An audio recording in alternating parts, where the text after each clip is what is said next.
E hoje nós então leremos aqui em Mateus 7, versículo 24 a 27, que diz assim: todo aquele, pois, que ouve estas minhas palavras e as pratica, será comparado a um homem prudente, que edificou a sua casa sobre a rocha. E caiu a chuva, transbordaram os rios, sopraram os ventos, e deram com ímpeto contra aquela casa, que não caiu, porque fora edificada sobre a rocha.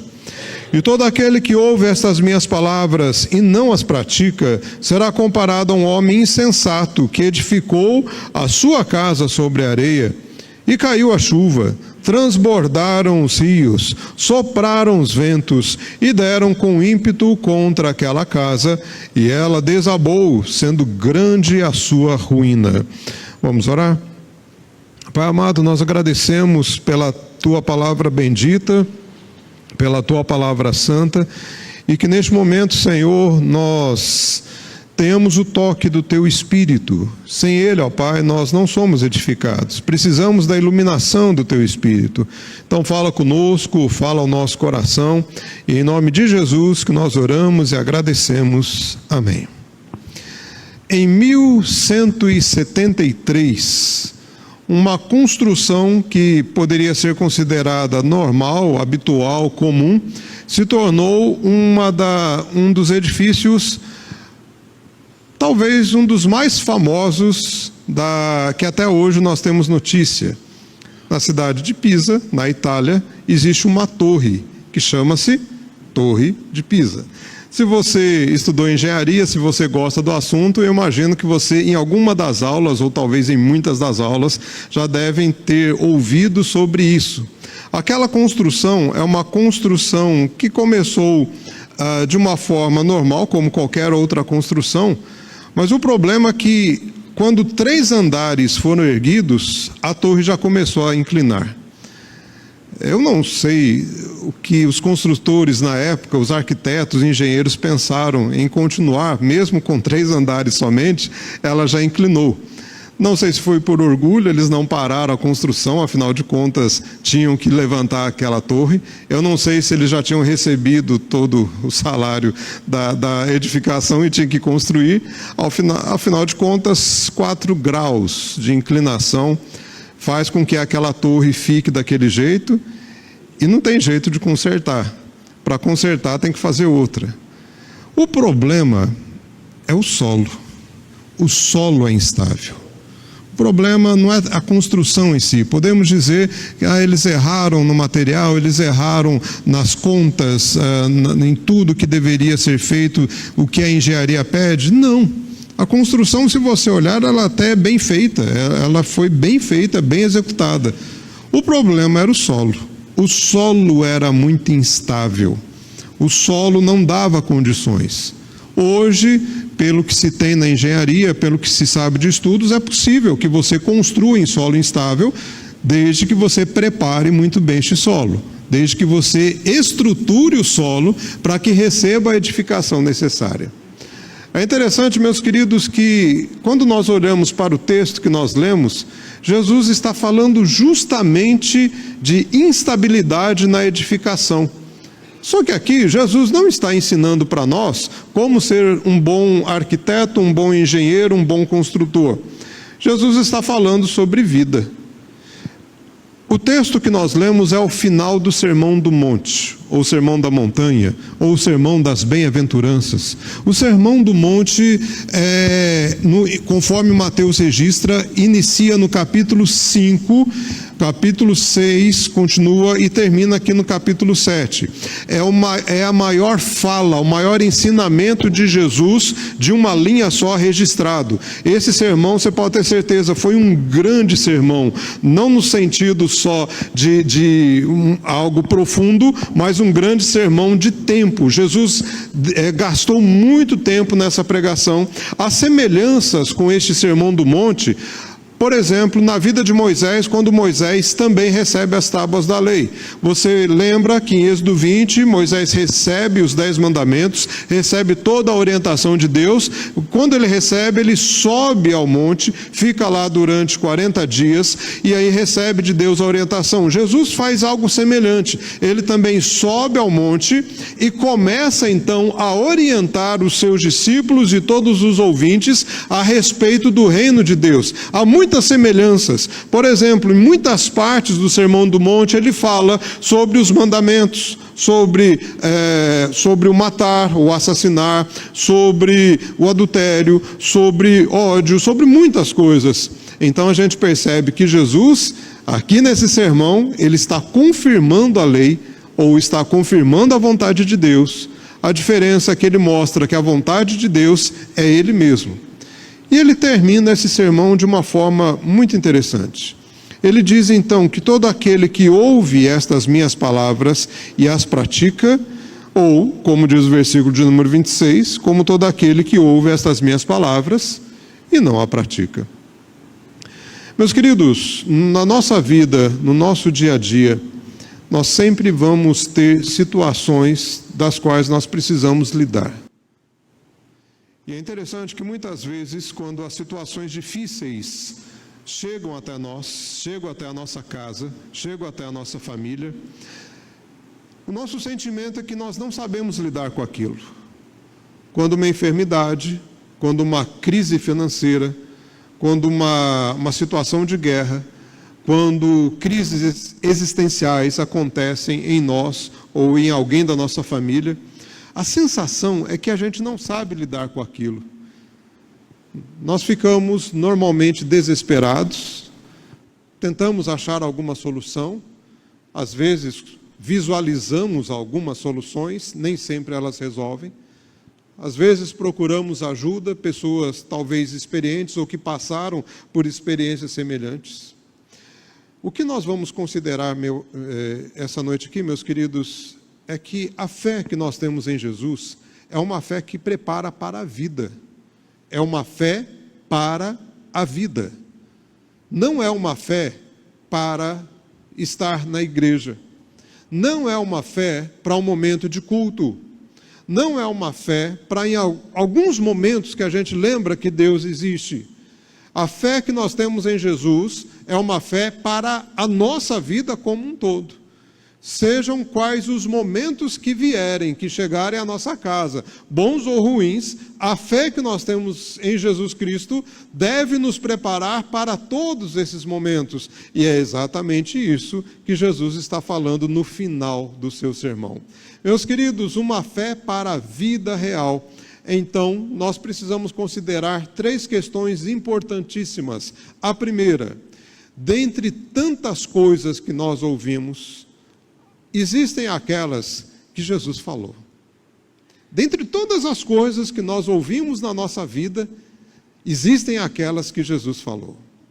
Olha só, o versículo 24, o início do versículo diz assim: todo aquele, pois, que ouve estas minhas palavras. E o versículo 26, só essa primeira parte, o que diz?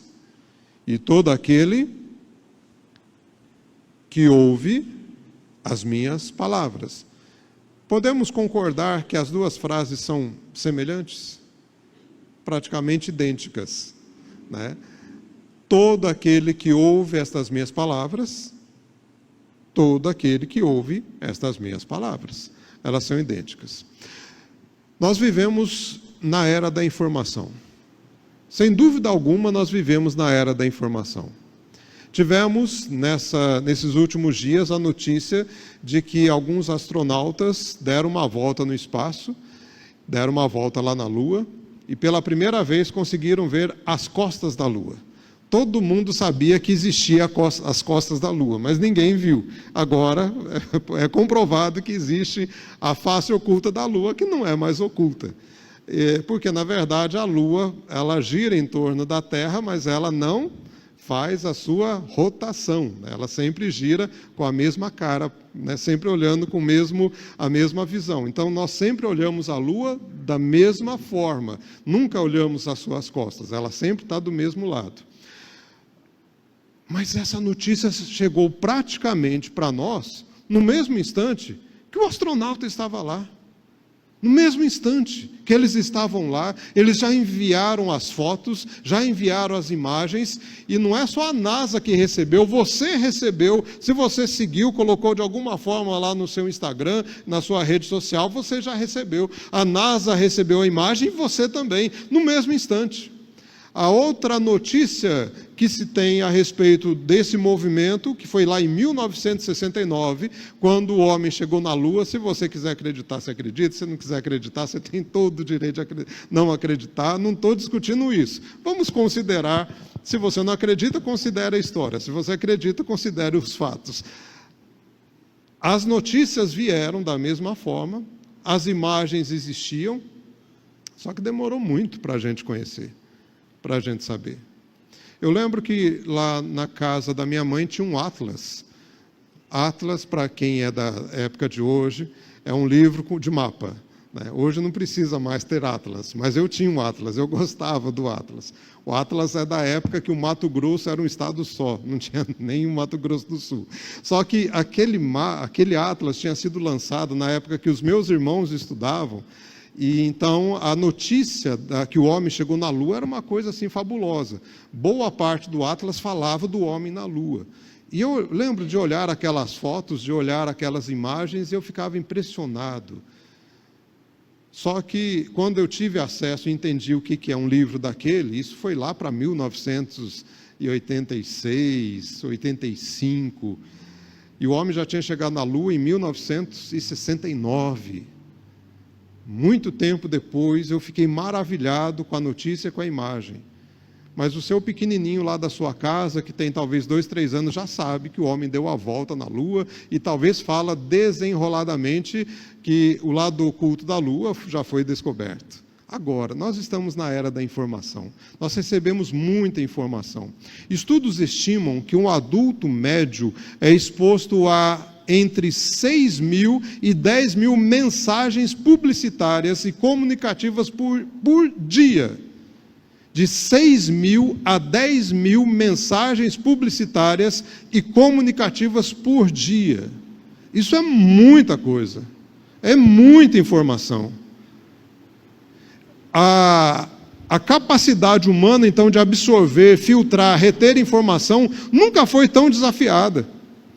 É possível que nós chegamos a um momento da semana cansados, talvez nem seja tanto pelo seu trabalho em si, talvez nem seja tanto pelas dificuldades do trabalho, por ir e vir, trânsito e tudo mais.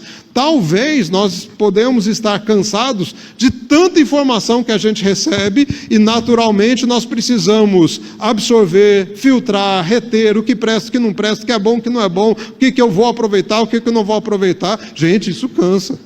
6 mil a 10 mil, isso é cansativo. Então, nós vivemos num cenário desafiador.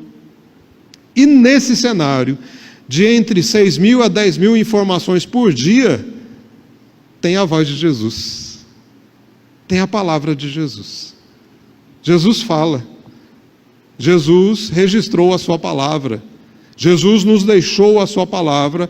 E essa voz de Jesus, ela precisa então ser ativamente buscada e priorizada. Quando Jesus diz aqui, todo aquele, pois, que ouve estas minhas palavras. Todo aquele que ouve estas minhas palavras. O verbo ouvir aqui não é só escutar. Quando você mexe na sua rede social, você escuta, vê, lê, visualiza, lê, escuta. E tudo isso é informação. Esse ouvir de Jesus não é só passar o som, não é só chegar o som.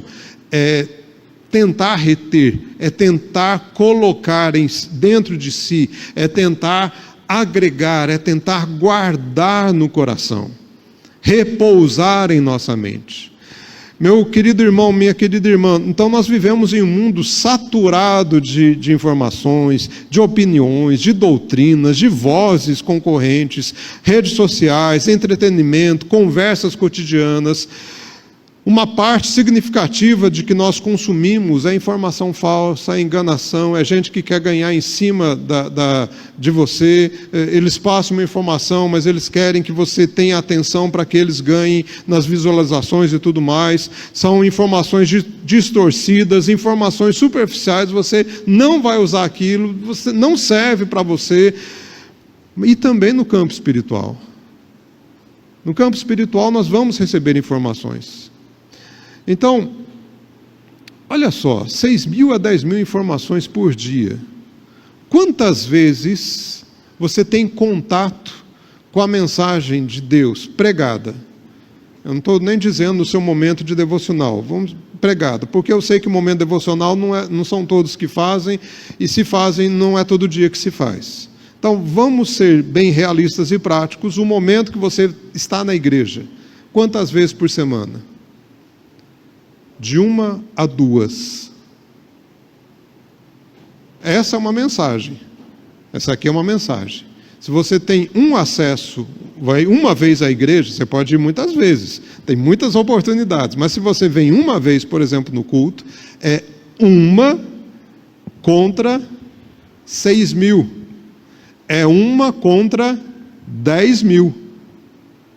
Se você vem na escola dominical, já aumentou para 2. De 2 em 6.000. De 2 em 10.000. Convenhamos, são muitas informações, são muitas vozes, são muitas falas. E talvez nós ouvimos, em quantidade, pouco a voz de Jesus. E é por isso que esse verbo ouvir ele é importante. Porque não é só escutar, mas é ouvir com atenção, é ouvir com retenção, é ouvir para guardar. Pode ser até uma vez, meu irmão, que você vem ao culto ou acessa a transmissão e ouve, mas se você ouve realmente, não só para cumprir um rito religioso, não só porque não tem outra coisa para fazer, mas ouve porque é a palavra de Jesus, isso é significativo. Se você está na igreja, seja 1 ou 2 vezes por semana, o cristão então é exposto a algumas horas semanais, 1 hora e meia, 2 horas semanais, do ensino de Jesus, comparado ao volume de mensagens, parece ser alguma coisa discrepante demais, não dá para competir. Mas isso aqui, esse momento que você tem na igreja, esse momento que você tem aí ao lado do seu irmão, este momento do calor humano, da conversa, do cumprimentar, do ser recebido, de perguntar se está tudo bem, como que foi lá, este momento a rede social não te dá.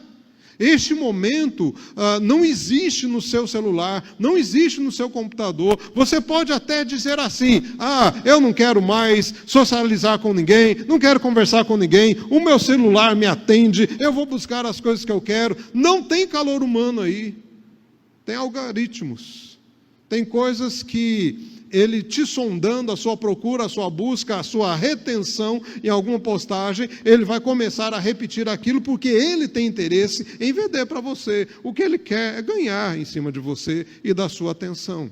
Mas se você vem à igreja, tem momentos com pessoas que ouvem Jesus, se você ouve Jesus, você tem calor, você tem amor, você tem alguém que te ouve. Alguém que para te ouvir. É necessário, meus queridos, dentre tantas coisas que nós ouvimos, ouvir aquelas que Jesus falou. Ouvir a voz de Jesus. Um experimento realizado em uma grande cidade europeia pediu que músicos profissionais tocassem peças clássicas de alto nível. Se você já teve a oportunidade de ouvir uma orquestra, de ouvir músicos profissionais com músicas clássicas, você sabe do que eu estou falando. A qualidade, a execução é algo realmente impressionante e emocionante. E esses músicos, eles foram em estações de metrô movimentadas, só que eles foram vestidos como se fossem moradores de rua. A maioria das pessoas, então, parou sem parar, sem perceber. Crianças paravam, as crianças paravam, mas o que os pais faziam? Puxavam as crianças. E o resultado da pesquisa, o experimento, provou que o contexto e o barulho ao redor determinam o que nós conseguimos ouvir. Não adianta a qualidade da música. O que determinava se eles iam parar ou não para ouvir a música era o contexto, ou seja, como a maioria estava, ou todos estavam mal vestidos, não estavam bem apresentados, então ninguém parava, ninguém dava atenção, porque o contexto determina o que eles gostariam de ouvir. Meus queridos, a questão é se nós estamos dispostos a desacelerar suficiente as coisas que estão no nosso contexto para realmente ouvirmos a palavra de Jesus, a voz de Jesus. Talvez nós não estamos ouvindo ou temos dificuldade de ouvir porque estamos olhando mais as aparências, o contexto aparente, o que eu quero, o que me agrada, o que eu busco, os meus interesses, e não necessariamente a voz do Senhor. Jesus, ele prega um sermão maravilhoso, está finalizando o seu sermão, mas ele diz: quem ouve estas minhas palavras? Não adianta simplesmente saber que Jesus existiu, saber que Jesus veio aqui, se encarnou, morreu por nós. Não adianta nós simplesmente termos conceitos a respeito do que nós cremos, se de fato nós não cremos a tal ponto de viver por isso, a tal ponto de se entregar por isso, a desacelerar o nosso coração da correria do dia a dia e ouvir, guardar em nosso coração a palavra, a voz do Senhor. Não adianta eu falar assim: eu sou de Deus, eu sou crente, eu sou evangélico, mas eu nem sei o que Jesus falou. Eu lembro que no finalzinho do século XX, quem nasceu antes de 2000 sabe do que eu estou falando, muita gente falava assim: está escrito na Bíblia, que de 1000 passará, mas de 2000 não passará. Está lá escrito. Não está escrito. Não está. Não tem esse versículo. Era invenção. O que, depois pesquisando um pouquinho, que achei interessante, que quando foi passado do ano 999 para o ano 1000, era a mesma coisa. Capaz que alguém falava assim: está escrito na Bíblia, né? De 900 passará, mas de 1000 não. Sabe o que é isso? São situações que nós criamos porque achamos que ouvimos a voz de Jesus, mas ouvimos as nossas próprias determinações. A diferença é que se a gente não tem uma voz para guardar em nosso coração, ou pelo menos uma voz que realmente sabe do que está falando, a nossa vida está à deriva. Se nós não guardamos a voz de Jesus, a nossa vida está à deriva. Significa que qualquer coisa nós estamos guardando. E não adianta esperar resultados de Deus se o que nós guardamos não é a palavra de Deus. Bem, uma fé para a vida real nos leva à questão de, dentre tantas coisas que ouvimos, àquelas que Jesus falou. Mas tem uma outra questão importante. Dentre tudo que Jesus falou, está com você, está comigo, o praticar ou não. Dentre tudo que Jesus falou, está com a gente, está conosco, o praticar ou o não praticar. Voltemos para os 2 versículos. O versículo 24, agora olha só, vou ler tudo para ficar mais claro. Todo aquele, pois, que ouve estas minhas palavras e as pratica, será comparado a um homem prudente que edificou a sua casa sobre a rocha. Vai lá para o versículo 26. Veja que é muito semelhante, mas tem uma diferença. E todo aquele que ouve estas minhas palavras, até aqui está igual, e não as pratica, será comparado a um homem insensato que edificou a sua casa sobre a areia. Sobre a areia. Essa fala de Jesus, ela não faz distinção entre os 2 homens no que diz respeito a acesso da mensagem. Considerando que Jesus está fazendo aqui uma comparação, ele não está falando que tem diferença no acesso. Veja que Jesus não está dizendo assim, que aquele que construiu na rocha é porque teve acesso à voz de Jesus, mas aquele que não construiu na rocha, ou que construiu na areia, ele não teve acesso. Não, Jesus não está dizendo isso. Ele está dizendo que os dois tiveram acesso. Os dois ouviram. E a gente já viu que é importantíssimo ouvir, é importantíssimo guardar, reter no coração.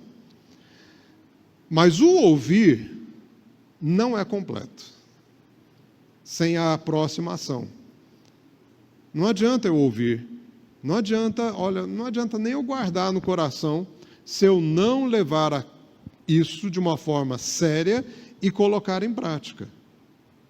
Se eu escuto a palavra, se eu ouvir a palavra, significa que eu guardei, eu a considerei, ela é importante para mim. Dentre 6.000 a 10.000 informações diárias, eu guardei a palavra de Jesus aqui, está aqui, eu lembro do que Jesus falou, está guardado.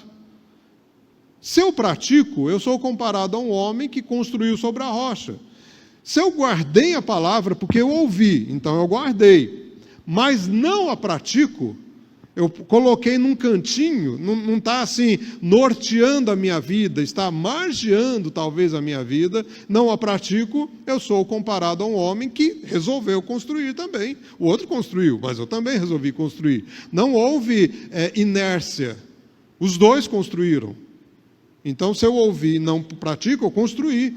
Construir aqui significa colocar ações ou decisões na nossa vida. O que é certo, o que é errado, o que vale, o que não vale, o que eu vou fazer, o que eu não vou fazer de uma forma ou vou fazer de outra. É tudo o que a gente faz. É o que você faz no seu dia a dia. Todos os dias você faz isso. Você faz essa construção todos os dias.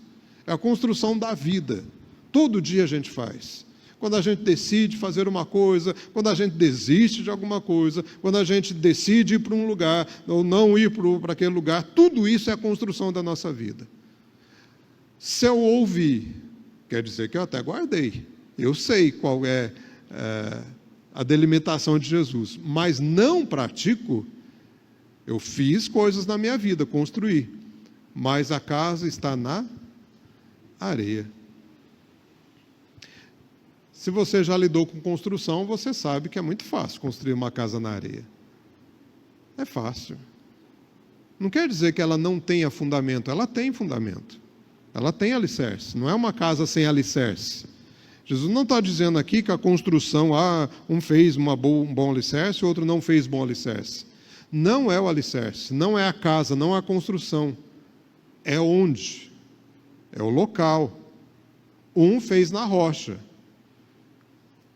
Eu não sei se você já construiu alguma coisa na rocha. Não dá para construir uma coisa na rocha, da rocha do jeito que está. Você tem que dar uma trabalhada. Você tem que manipular um pouco a rocha. E isso dá um trabalho enorme.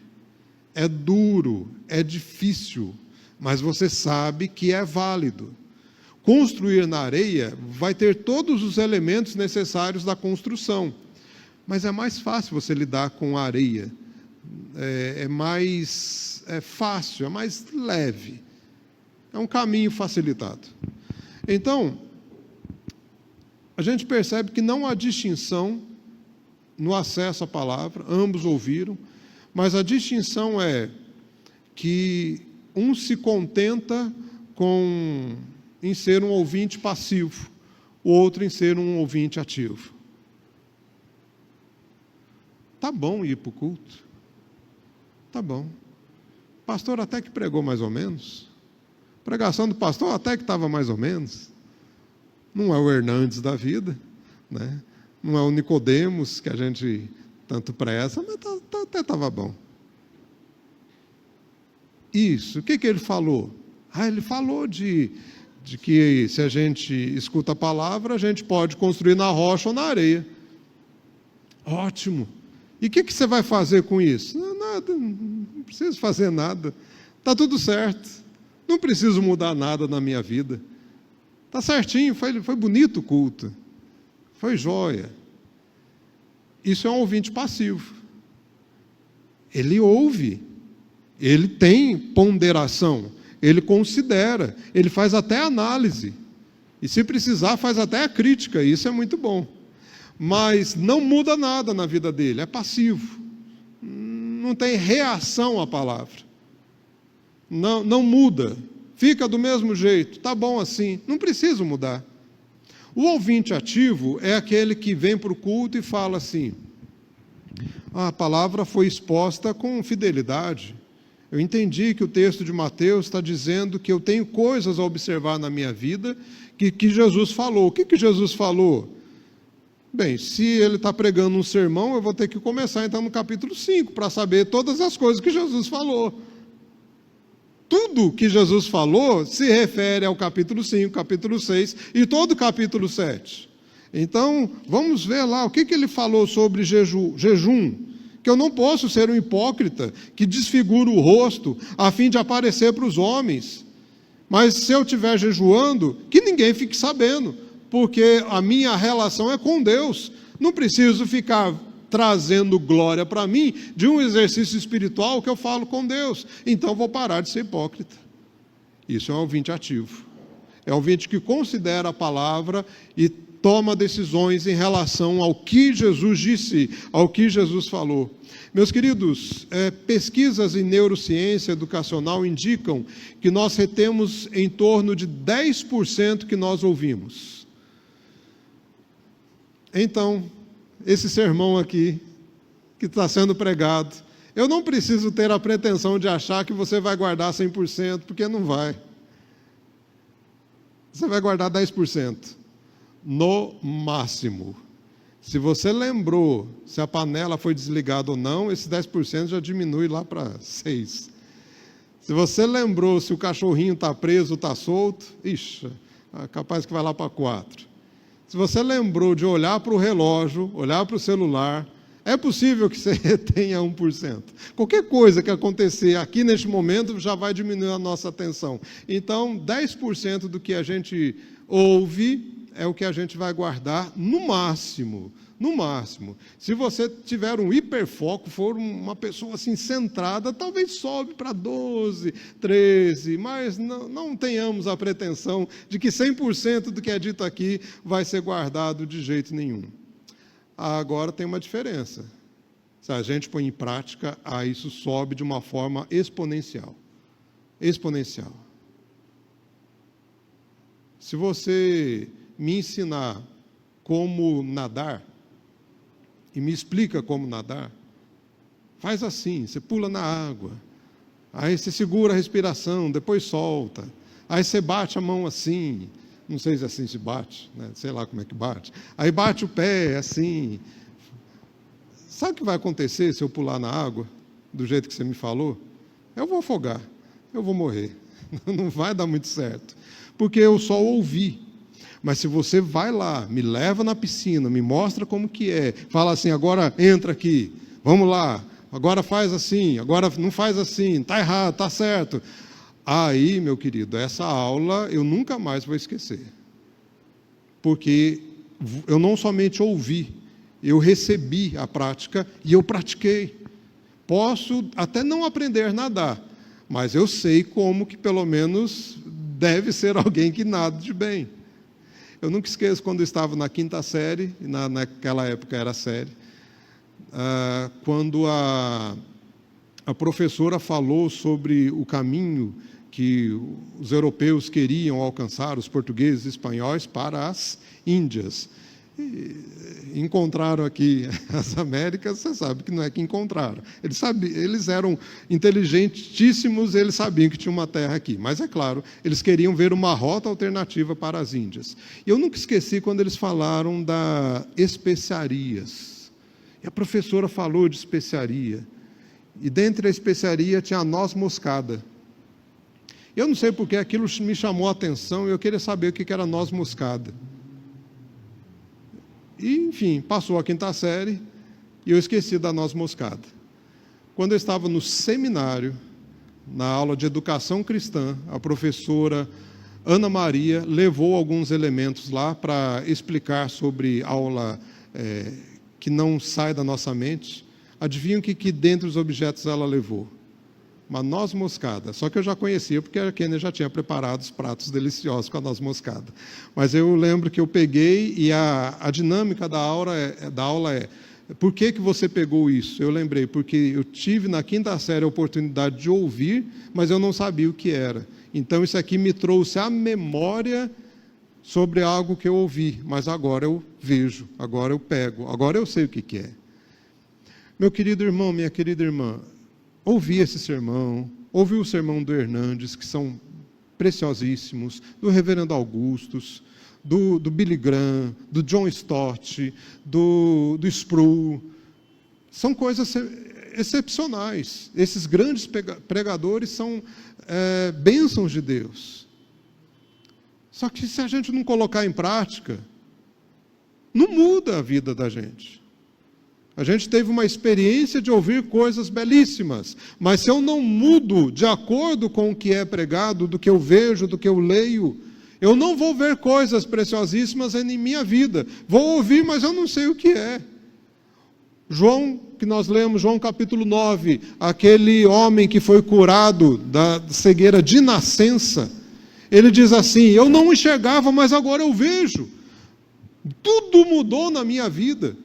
Sabe por que Jesus fez aquela cura? Para mostrar que quem não enxergavam eram os religiosos. Porque eles ouviam a palavra, eles até pregavam a palavra, mas não praticavam a palavra. Jesus está mostrando que eles eram cegos, que eles não enxergavam, porque não confiavam naquela palavra, porque as suas vidas não se transformavam, por isso não se transformavam, porque não confiavam. E se a gente não confia na palavra, não haverá transformação. Não adianta esperar a consagração da sua família ou da sua própria vida, não adianta esperar coisas surpreendentes na sua casa, só no ouvir. Se eu não quero, não confio, não pratico, não dou o primeiro passo para confiar na palavra do Senhor. Então, dentre todas as coisas que Jesus falou, está com você o praticar ou não. Se você pratica, você tem uma boa estrutura, muda a sua vida, a sua casa está bem posta, bem colocada na rocha, é firme. Se você ouve e não pratica, você tem uma vida, a sua vida está aí. Mas o seu alicerce pode até estar bem feito, mas o local não, você está firmado em coisas que não te dão segurança. E isso é importantíssimo para a próxima questão, que nós vamos ver agora. Dentre tudo que se vive, dias desafiadores sempre virão. Dentre tudo que nós vivemos, dias desafiadores sempre virão. Sempre. Versículo 25. E caiu a chuva, transbordaram os rios, sopraram os ventos e deram com ímpeto contra aquela casa, que não caiu, porque fora edificada sobre a rocha. Versículo 27, e caiu a chuva, transbordaram os rios, sopraram os ventos e deram com ímpeto contra aquela casa, e ela desabou, sendo grande a sua ruína. Jesus nunca prometeu aos seus seguidores que eles estariam isentos de desafios, de problemas, de tempestades. Jesus nunca falou isso. Se alguém falou isso para você, que se você confiar em Jesus, Jesus tira todos os seus problemas, não acredite, é mentira. Jesus não falou isso.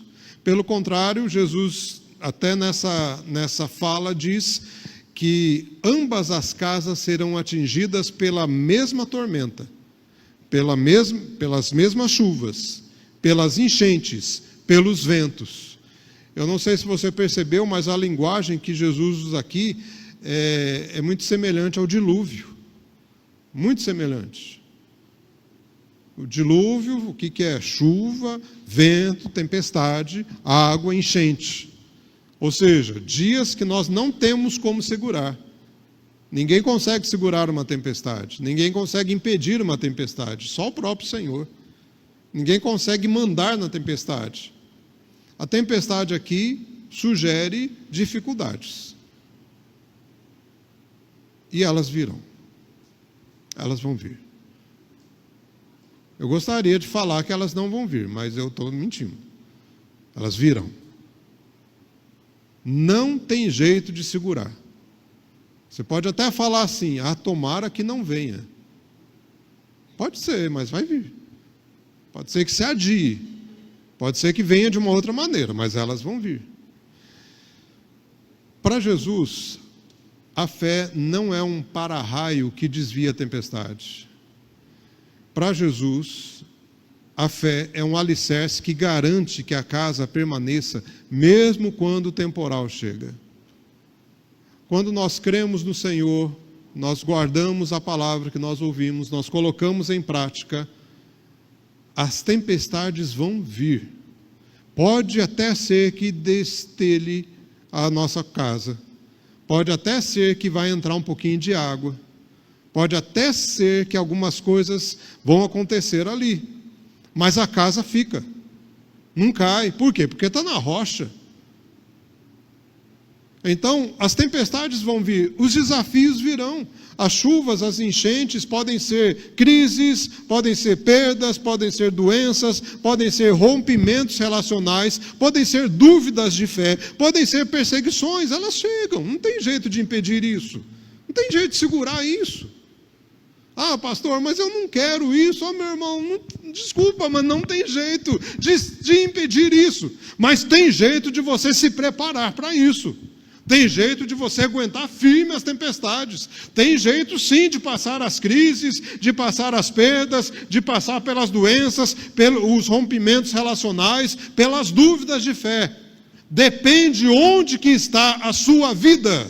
Onde que você firmou a sua vida. Na rocha ou na areia? Em Jesus, nos ensinos de Jesus, ou em Jesus teoricamente falando. Se é em Jesus, na rocha, significa que o que você ouviu, você põe em prática. E isso é significativo, é isso que faz a diferença. O que está na areia não é o incrédulo, não. Não é o que não crê, é o que crê, é o que ouviu, mas não colocou em prática. Não colocou fazendo diferença. É um ouvinte passivo. Aí vem a tempestade e arrebenta. Vem a crise e arrebenta. Vem a doença e a gente fica desesperado. Meu querido irmão, minha querida irmã, a casa que não resiste é daquele que ouviu, mas não praticou. O problema não foi a intensidade da tempestade, foi a ausência da firmeza onde estava a casa. Se você é um ouvinte passivo, meu querido irmão, você pode mudar isso agora. Sabe por quê? Porque você pode evitar a grande ruína da sua vida, porque diz o texto que foi grande aquela ruína. Quer dizer que a casa foi totalmente destruída, não porque ela foi mal feita, mas é porque ela estava no lugar errado, na areia. Você pode evitar a grande ruína da sua vida, considerando o que Jesus tem dito e colocar em prática isso. Se Jesus falou para você deixar a mentira, deixa a mentira, fala a verdade. Se Jesus falou para você perdoar, vai lá e perdoa. Se Jesus falou para você considerar na sua vida se tem alguma coisa contra o irmão tem alguma coisa contra você, vai lá e busca a reconciliação. Isso é colocar em prática. Se você olha torto para o irmão, olha reto. Se você não abraça o irmão, abrace. Se você despreza o irmão, não quer cumprimentar, cumprimenta. Mas eu não gosto. Aprende a gostar. Porque Jesus não é teórico, ele é prático. Jesus nos ensina não para guardar teoria, ele nos ensina com exemplo. Por isso que ele andou 3 anos com os discípulos, para que os discípulos olhassem o que ele fazia, como fazia, do jeito que fazia, para que eles imitassem. Muitas famílias têm tido crises com os seus filhos crescem e às vezes se perdem. Não é talvez por falta de instrução. Eu acredito que os pais responsáveis instruíram, mas talvez foi falta de exemplo. Foi falta de mostrar como se faz, de ensinar como se faz, de amar como se deve amar, de perdoar como se deve perdoar. Um velho capitão de navio costumava dizer aos seus marinheiros, aos seus aprendizes, o seguinte: eu não aprendi a navegar em dias de tempestade, eu aprendi a navegar em dias de calmaria. Foi esse o aprendizado que me manteve vivo nas tempestades. Ele explicava que em alto mar, quando os ventos rugem, as ondas se erguem, não há tempo para aprender manobras. Não é momento de aprender manobras. Não é momento de segurar ou de soltar. O que salva o navio naquele momento é o que foi praticado nos dias tranquilos, nos dias suaves. Meu querido irmão, a vida cristã funciona da mesma forma. Os hábitos espirituais cultivados nos dias comuns, nos dias que está tudo bem, nos dias que não aconteceu nada demais, a oração, a meditação, a vida em comunidade, a prática do perdão, esses são os treinamentos para os dias de tempestade. É isso que faz diferença na nossa vida. Ninguém improvisa um alicerce quando a enchente já está subindo. Não adianta construir a casa na rocha quando a água já está chegando no nosso pescoço. Você se prepara para a enchente nos dias de calmaria. Se hoje você está bem, está tudo certo, aproveita e coloca a sua vida em Jesus. Aproveita e constrói a sua casa, a sua vida na rocha. Meus queridos, as palavras de Jesus são os que nos trazem segurança, garantias e certeza de que nunca nós seremos derrotados. Podem vir as tempestades, podem até nos machucar, mas nunca seremos derrotados. A fé para a vida real não é aquela que aparece em momentos de crise como recurso de emergência, mas a fé para a vida real é aquela que foi sendo tecida silenciosamente, dia após dia, na obediência das palavras de Jesus. Não espere a crise para você tomar decisão de que vai seguir Jesus. Siga agora, porque quando vierem as crises, você já está preparado para elas, porque a sua vida está firme no Senhor. Amém. Abaixa sua cabeça, vamos orar.